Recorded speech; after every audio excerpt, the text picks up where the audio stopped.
پھر اگلی آیات میں بھی انہی کا رد ہے۔ پھر یہاں اللہ تعالیٰ نے فرمایا کہ جس کا سینہ اللہ اسلام کے لیے کھولنا چاہے اسے اللہ ہدایت دے دیتے ہیں، اور جس کے لیے اللہ گمراہی چاہیں اس کا سینہ تنگ ہو جاتا ہے، ایسا کہ اسے لگتا ہے کہ میں گویا پہاڑ پر چل رہا ہوں۔ پھر اگلی آیات میں سورۃ الانعام ہے، پہلے عرض کیا تھا انعام کا معنی ہے چھپائے جانور۔ تو یہاں بتایا یہ گیا کہ لوگوں نے اپنے ذات کے مطابق کچھ جانور اور کچھ کھیتیاں خاص کر لی، کہا کہ یہ جانور شریکوں کے لیے ہیں، یہ اللہ کے لیے ہے، یہ کھیتیاں اللہ کی ہیں، یہ شریکوں کی ہیں۔ پھر ان میں یہ بھی کمی تھی، حالانکہ پہلے نمبر پہ تو یہ عقیدہ درست نہیں، پھر اس کے بعد جو اللہ کا حصہ ہوتا وہ نکل کے شریکوں کی طرف چلا جاتا، اور شریکوں والے حصے میں وہ کمی نہیں کرتے تھے۔ فرمایا انہوں نے یہ بھی غلط کیا۔ پھر مشرکوں کے بڑے سرداروں نے اور ان کے رہنماؤں نے ان کی جو غلط رہنمائی کی، اس میں سے یہ بھی ہے کہ بعض کے لیے ان کی اولادوں کا قتل انہوں نے مزین کر دیا، کہ بعض مشرک اپنے بتوں کی خوشنودی کے لیے اپنے بچوں کو ذبح کر دیتے تھے۔ تو ذبح کے کئی واقعات کے اشارے تاریخ میں ملتے ہیں۔ پھر جانوروں اور کھیتیوں میں رکاوٹیں بھی تھیں کہ اس جانور پہ فلاں سواری نہیں کر سکتا، اور اس کھیت میں فلاں نہیں جا سکتا۔ پھر مادہ جانوروں کے پیٹ میں جو جانور ہے اس کے بارے میں بھی عقائد تھے کہ یہ اگر بچہ پیدا ہوا تو فلاں فلاں کھا سکتا ہے، مادہ پیدا ہو تو فلاں کھا سکتا ہے، فلاں نہیں کھا سکتا۔ حالانکہ حلت اور حرمت کا اختیار صرف اللہ کے پاس ہے، اس لیے فرمایا آپ انہیں کہہ دیں کہ جو کچھ مجھ پر وحی فرمائی گئی ہے اس میں میں کسی کھانے والے پر وہ جو بھی کھائے حرام نہیں پاتا، سوائے اس کے کہ مردار ہو یا بہنے والا خون ہو یا خنزیر کا گوشت ہو، یہ ناپاک چیزیں ہیں، یا وہ جو غیر اللہ کے لیے پکارا گیا ہو۔ پر میں اس کے علاوہ میں کوئی حرام نہیں پاتا، یہ حرام تم نے اپنی طرف سے گھڑ لیا۔ تو مطلب یہ ہے کہ اس طرح کے معاملات میں اور اشیاء میں شریعت کا قاعدہ ہے کہ اصل حلت ہے، سوائے اس کے کہ حرمت کی وضاحت کر دی جائے، تلاوت کر دی جائے، حکم آ جائے، ورنہ اصل حلت ہے۔ اور رہی عبادات، تو عبادات میں اصل حرمت ہے جب تک کرنے کی دلیل نہ آئے۔ بعض لوگ کچھ عبادتیں گھڑ لیتے ہیں بدعت، اور پھر کہتے ہیں بتائیں جی کہاں لکھا ہے یہ نہیں کرنا۔ یہ اصول نہیں، اصول یہ ہے کہ عبادات کے لیے کرنے کی دلیل چاہیے، اور وہ دے گا جو کر رہا ہے۔ ساری عبادات منع ہے سوائے وہ جن کے کرنے کی دلیل آ جائے، اور دیگر معاملات سارے ہی حلال ہیں سوائے ان کے جن کے نہ کرنے کی دلیل آ جائے۔ یا اللہ تعالیٰ فرماتے ہیں آؤ میں تمہیں پڑھ کے سناؤں کہ تمہارے رب نے تم پہ کیا حرام کیا ہے۔ یہ مقام وصایا عشرہ پر مشتمل ہے، اللہ تعالیٰ کی 10 وصیتیں، 10 نصیحتیں۔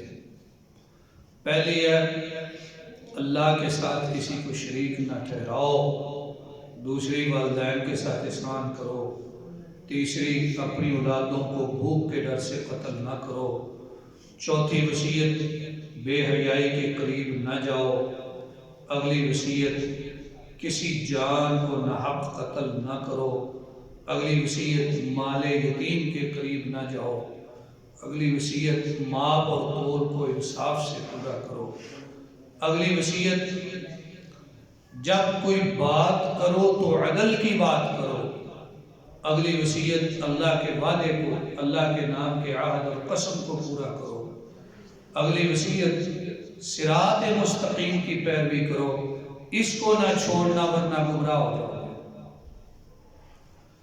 تو یہ 10 وصیتیں ہیں، انہیں وصایہ عشرہ کہا جاتا ہے، اور بعض کبار تابعین سے مروی ہے جو پہلی کتابوں کا بھی علم رکھتے تھے کہ یہ جو 10 وصیتیں قرآن پاک میں آئی ہیں، یہ 10 وصیتیں اللہ نے پہلی کتابوں میں بھی نازل فرمائی ہیں۔ اور حضرت عبداللہ بن مسعود رضی اللہ تعالیٰ عنہ فرمایا کرتے تھے کہ تم میں سے جو چاہے کہ وہ حضرت محمد صلی اللہ علیہ وسلم کی وصیت پڑھ لے، اس کو چاہیے یہ آیتیں پڑھ لے۔ کیوں؟ اس لیے کہ ان آیات کے آخر میں آتا ہے ذالکم وصاکم بہ، بار بار آ رہا ہے۔ یہ وصیت ہے اللہ کی، یہ وصیت ہے رسول اللہ کی صلی اللہ علیہ وسلم۔ ان کو وصایہ عشرہ کہتے ہیں۔ پھر اگلی آیات میں جیسا کہ پہلے بتایا تھا کہ یہ سورت ایجابی انداز پہ مشتمل ہے، اس میں قل آ رہا ہے بار بار، آخری رکوع تک انہیں کہہ دے، انہیں فرما دے، ان سے پوچھے، ان سے سوال کرے۔ یہاں فرمایا کہہ دیں کہ بے شک میری نماز اور میری قربانی اور میرا جینا اور میرا مرنا اس اللہ کے لیے ہے جو جہانوں کا پروردگار ہے، اس کا کوئی شریک نہیں۔ گویا سورۃ الانعام میں جو توحید کا درس ہے اور سب کچھ اللہ کے لیے خالص کرنے کا بیان ہے، اس کا نچوڑ ہے آخر میں یہ آیات۔ یہاں پہ سورۃ الانعام کا اختتام ہوا، آگے ہے سورۃ الاعراف۔ اعراف ایک مقام کا نام ہے، آگے آتا ہے، میں عرض کرتا ہوں۔ سورت مکی ہے۔ شروع سورت میں تو اللہ تعالیٰ نے ایک آیت میں وزن کا ذکر فرمایا والوزن یومئذ الحق، کائنات کے لوگوں روز قیامت کا وزن برحق ہے، اس دن اعمال تولے جائیں گے۔ 2 قسم کے لوگ وزن سے مستثنا ہوں گے، ایک بے حساب جہنم میں جانے والے اور دوسرے بے حساب جنت میں جانے والے۔ اللہ ہمیں دوسروں میں شامل فرمائے، آمین۔ وزن حق ہے اور تولا کیا جائے گا؟ اہل علم نے احادیث کی روشنی میں ذکر فرمایا کہ اقوال تولے جائیں گے، نمبر 2 اعمال تولے جائیں گے، نمبر 3 صحیفے تولے جائیں گے، یعنی وہ کاغذ، وہ رجسٹر، وہ کاپیاں جن میں نیکیاں لکھی ہوئی ہیں، اور نمبر 4 بندے بھی تولے جائیں گے۔ تو مختلف افراد کے لیے وزنوں کی مختلف کیفیتیں ہیں، اقوال بھی تولے جائیں گے، اعمال بھی، اشخاص بھی، اور لکھے ہوئے اوراق، صحیفے بھی۔ اسی سے حدیث بطاقہ معروف ہے کہ ایک بندہ گناہگار ہوگا، اس کے برائیوں کے، گناہوں کے رجسٹر ایک پلڑے میں پڑے ہوں گے، وہ بڑا بھاری ہوگا۔ ارشاد ہوگا اس کی نیکی لائی جائے، فرشتے کہیں گے یا اللہ اس کی ایک ہی نیکی ہے، لا الہ الا اللہ۔ اللہ فرمائیں گے اسے نیکیوں کے پلڑے میں رکھو، فرشتے کہیں گے یا اللہ ایک کاغذ کا ٹکڑا اتنے گناہوں کے رجسٹروں کے مقابلے میں کیا وزن رکھے گا؟ اللہ فرمائیں گے رکھو۔ جب وہ رکھیں گے مالک میں ہننا لا الہ الا اللہ، وہ لا الہ الا اللہ والا کاغذ کا ایک ٹکڑا، اس کا ترازو بھاری ہو جائے گا اور گناہ والے سارے رجسٹر ہلکے ہو جائیں گے۔ قیامت کا وزن برحق ہے۔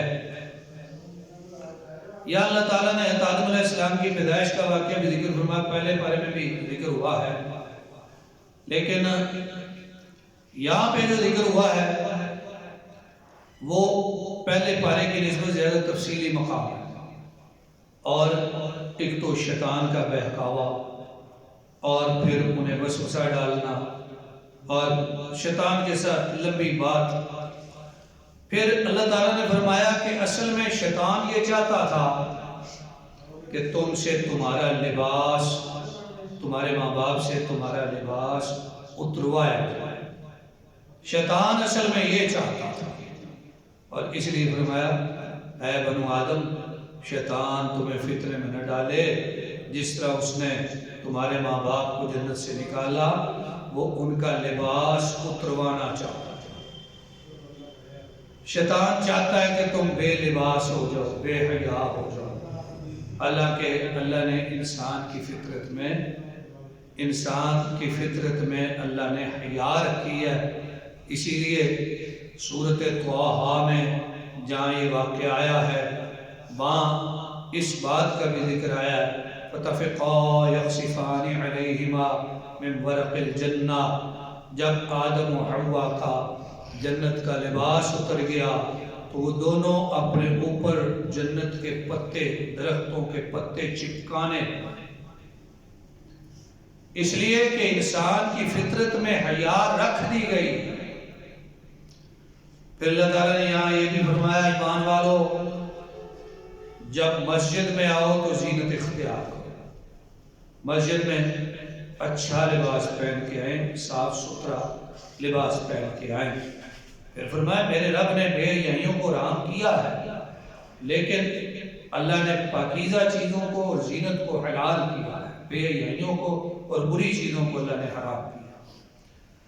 یہاں پہ اللہ تعالیٰ نے اصحاب الاعراف کا بھی ذکر فرمایا، جن کے نام پہ اعراف کی صورت ہے.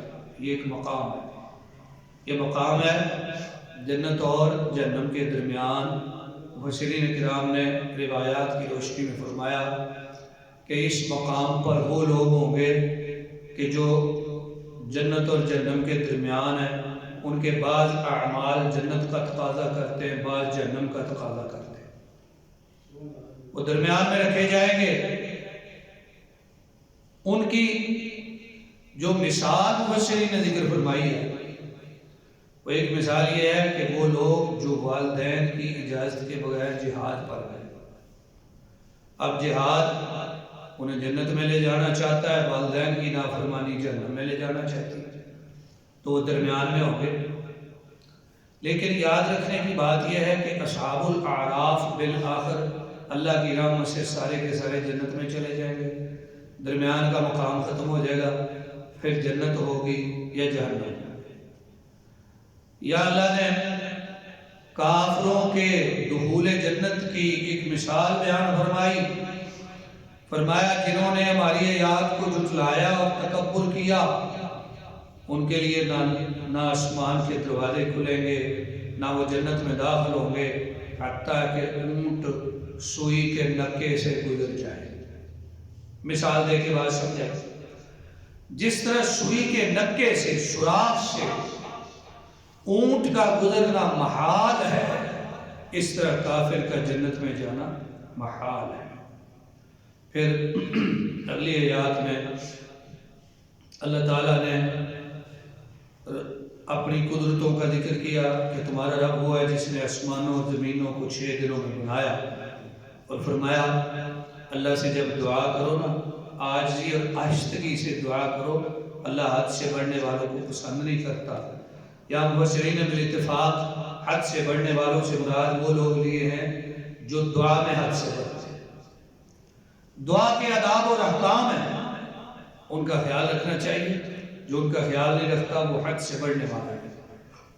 حضرت نوح علیہ السلام کی قوم کا واقعہ آیا، حضرت ہود علیہ السلام کی قوم کا واقعہ آیا، حضرت صالح علیہ السلام کی قوم کا واقعہ آیا، حضرت شعیب علیہ السلام کی قوم کا واقعہ آیا. اور حضرت شعیب علیہ السلام کی قوم کے واقعے میں اللہ نے فرمایا قوم میں خرابی کیا تھی، برا عمل کیا تھا.